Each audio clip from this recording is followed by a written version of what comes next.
Madame, Monsieur, bonjour. Nicolas Sarkozy est, en mars 2011, l'initiateur et le plus farouche acteur d'une intervention armée en Libye qui aboutit au renversement et à la mort de Kadhafi.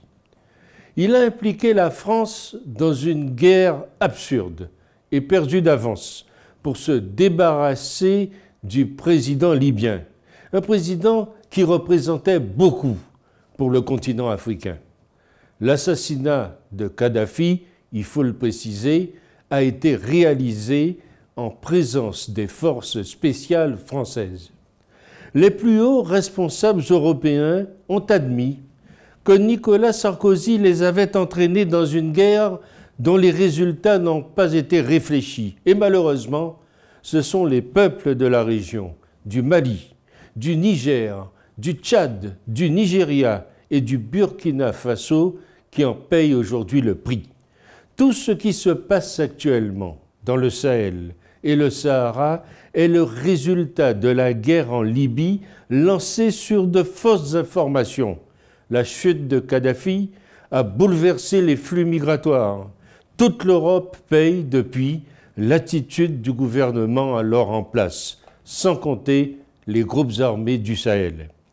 Donc ce monsieur est fier d'avoir détruit la Libye et d'y avoir instauré une démocratie où la paix et la bienveillance y régneraient, c'est bien cela? Le reste sont des mensonges. Il dit « je n'ai jamais rien touché ». Pourtant, le financement de sa campagne n'est que la partie émergée de cette affaire d'État.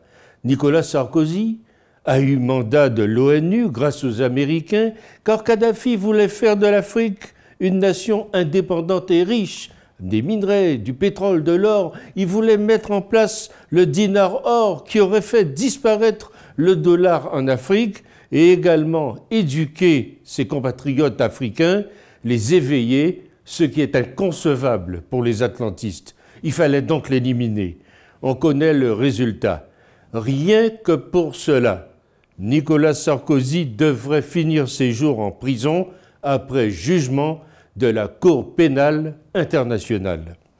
La politique est d'un côté et l'homme de l'autre. C'est du nauséabond et de l'intime. Tous les ingrédients d'un film qu'aurait aimé faire Costa Gravas. Il reconnaît être responsable de tout ce qui est arrivé en Libye. Son intervention personnelle a provoqué la mort de Kadhafi, la mort de milliers de civils et l'exode massif de réfugiés à travers le monde. Ça n'a pas l'air du tout de l'affecter. Il devrait pour cela être condamné pour crime contre l'humanité. En tout état de cause, cette affaire vient rappeler la vigilance que les opinions publiques africaines doivent avoir pour continuer à mettre la pression sur les autorités afin de mettre un terme aux actes immoraux que les dirigeants des grandes puissances commettent.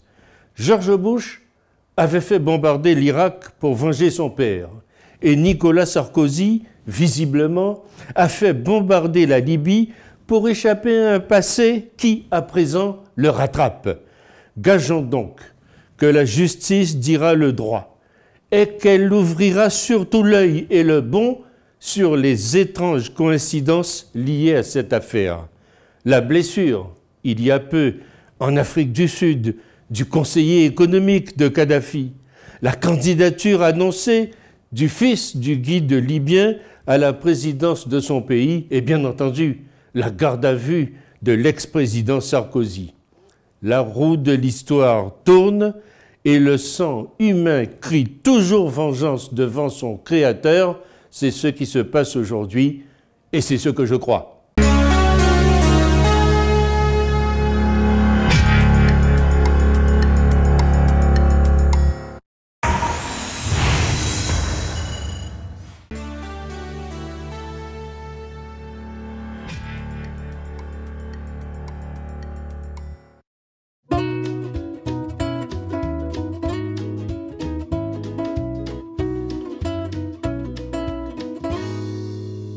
Pour toutes vos stratégies de communication, vos manifestations politiques et culturelles, vos conférences et séminaires de formation, pour toutes vos cérémonies de mariage et de baptême, vous avez désormais une adresse professionnelle. L'agence Glouzilet au 26 avenue Henri Barbus, 93 000 Bobigny. Un studio high-tech de 49 mètres carrés est mis à votre disposition avec du matériel moderne de production et de post-production. L'agence Glouzilet dispose également de 2 supports de communication sur Internet, bzd-tv.com et glouziletnews.com. Pour plus d'informations, vous pouvez nous joindre au 09 19 588 881, 06 30 768 600, 06 65 381 367.